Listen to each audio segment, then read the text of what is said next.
அன்பான இறைமக்களே, உங்கள் அனைவரையும் நம் ஆண்டவராகிய இயேசு கிறிஸ்துவின் நாமத்தினால் வாழ்த்துகிறேன். இன்றைய இறை வார்த்தையில் இயேசு இறைமகன், அவர் நமக்கு நிலை வாழ்வையும் முழுமையான நலனையும் அளிப்பவர் என்று கூறுகின்றன. நிறைய மக்களுக்கு இயேசு யார் என்ற அடிப்படை கேள்வி இருக்கும். இயேசு இறைமகன். இயேசு இறைமகன் என்று நம்புவோரே உலகை வெல்வர் என்று யோவான் கூறுகிறார். உலகை வெல்வது என்றால் பாவம், பயம், நம்பிக்கையின்மை ஆகிய காரியங்களை நம்முடைய உள்ளத்திலிருந்து எடுத்து போடுவது. அதற்கு இயேசு இறைமகன் என்பதை நாம் உறுதியாக விசுவசிக்க வேண்டும். இயேசு இறைமகன் என்று 3 காரியங்களை கொண்டு நாம் உறுதி செய்யலாம். நீர், இரத்தம், தூய ஆவி. ஆண்டவர் இயேசு நீரின் வழியாக திருமுழுக்கு பெற்றார். சிலுவையில் நமக்காக இரத்தம் சிந்தினார்.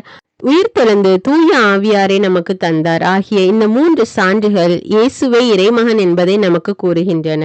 இது மனிதர் தருகின்ற சான்றல்ல, இது கடவுளே நமக்கு தருகின்ற சான்று. இன்றைய நற்செய்தியிலே தொழுநோயாளி ஆண்டவரை பார்த்து, ஆண்டவரே, நீர் விரும்பினால் எனது நோயை நீக்க உம்மால் முடியும் என்று கூறுகிறார். தொழுநோயாளர்கள் சமுதாயத்தில் ஒதுக்கப்பட்ட சூழ்நிலையில் இருப்பவர்கள், உடல் நோயால் வருந்துபவர்கள், மேலும் சாதாரண மக்களோடு அவர்கள் பழக முடியாது. இப்படி தனித்து வைக்கப்பட்ட வேதனையான வாழ்க்கை வாழ்ந்து வருபவர்கள். அப்படிப்பட்ட சூழ்நிலையிலும் கூட அவர் ஆண்டவர் மீது விசுவாசம் வைத்து, ஆண்டவரே, நீர் விரும்பினால் எனது நோயை நீக்க உம்மால் முடியும் என்று கூறினார். அந்த அளவுக்கு அவர் கடவுளின் வல்லமையின் மீது நம்பிக்கை வைத்தார். அது மட்டுமல்லாமல் அவர் ஆண்டவருடைய விருப்பத்திற்கு தன்னை ஒப்பு கொடுக்கிறார். அந்த நேரத்திலே இயேசு கையை நீட்டி அவரை தொட்டார். எல்லோராலும் விலக்கி வைக்கப்பட்ட நபரை ஆண்டவர் இயேசு தொடுகிறார். ஆண்டவர் இயேசு அவரை தொட்ட நேரத்திலே அவருடைய உடலும் சுகம் பெற்றது, அவருடைய வாழ்க்கையும் மாறியது. நம்மையும் கூட ஆண்டவர் இயேசு தொட்டால் நம்முடைய வாழ்வும் மாறும். அதற்கு நாம் ஆண்டவர் இயேசுவை தேடி செல்ல வேண்டும். அவரிடம் நம்பிக்கையோடு நம்மை ஒப்படைக்க வேண்டும். அவருடைய விருப்பத்திற்கு நம்மை முழுமையாக அர்ப்பணிக்க வேண்டும். அப்பொழுது ஆண்டவர் நம்முடைய நோய்களையும் பாவங்களையும் நம்முடைய உடைந்து போன வாழ்க்கையையும் குணமாக்குகிறார். அன்பின் பரலோக பிதாவே, வல்லமையுள்ள தேவனே, நோயாளிகளுக்கு சுகம் கொடுக்கிறவரே, நம்பிக்கைக்குரிய ஆண்டவரே, உம்மை போற்றுகிறோம், உம்மை புகழுகிறோம், உம்மை ஆராதிக்கிறோம், உமக்கு நன்றி கூறுகிறோம். அப்பா இயேசு கிறிஸ்துவே, எங்கள் மெசியாவே, எங்கள் நல்லாயனே, உமக்கு நன்றி ராஜா. ஆவியான தேவனே, எங்களை தேடி வந்தவரே, எங்கள் துணையாளரே, உம்மை போற்றுகிறோம், உம்மை மகிமைப்படுத்துகிறோம். அப்பா இந்த நாளிலே ஆண்டவரே, உம்மை நோக்கி மன்றாடுகிறோம். அப்பா இந்த அதிகாலை நேரத்திலே உம்முடைய கிருபைக்காக, உம்முடைய ஆசீர்வாதத்திற்காக உம்மை நோக்கி மன்றாடுகிறோம். அப்பா எங்கள் மீது இறங்கும். அப்பா இந்த புதிய நாளை எங்களுக்கு கொடுத்திருக்கிற கிருபைக்காக நன்றி ராஜா. அன்பின் தேவனே, இந்த நாளுக்குரிய ஆசீர்வாதத்தினால எங்களை நிரப்பும் தேவனே.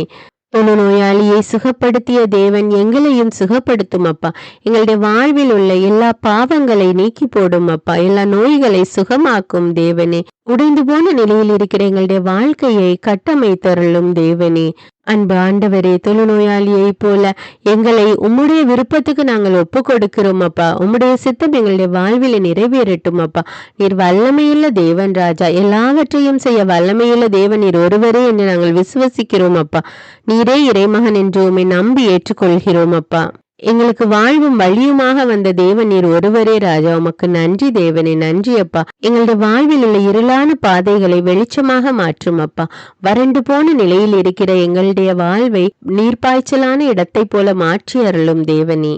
தீராத நோயினால தவித்து கொண்டிருக்கிற பிள்ளைகள் மீது இரக்கமாயிரும். அப்பா அவர்களுக்கு பூரண உடல் சுகத்தை கட்டளையிட்டருளும். அப்பா நீரே பெரிய மருத்துவர் ராஜா. உம்மால் ஆகாத காரியம் எதுவும் இல்லை என்று விசுவசித்து உம்மை நோக்கி மன்றாடுகிறார்கள். அப்பா அவர்கள் மீது இரக்கமாயிருந்து அவர்களுக்கு அந்த நோயிலிருந்து விடுதலை கொடும். அப்பா சுகத்தை கட்டளையிடும். அப்பா நோயை கொண்டு வருகிற பொல்லாத சாத்தானை கட்டி போடும். அப்பா இப்பொழுதே சுகத்தை கட்டளையிடும் ராஜா. இப்பொழுதே உம்முடைய சுகமளிக்கும் வல்லமை இறங்குவதாக ராஜா. என்னோடு ஜெபித்து கொண்டிருக்கிற ஒவ்வொரு மக்கள் மீது இரக்கமாயிரும். அப்பா குடும்பங்கள் மீது இரக்கமாயிரும் தேவனே.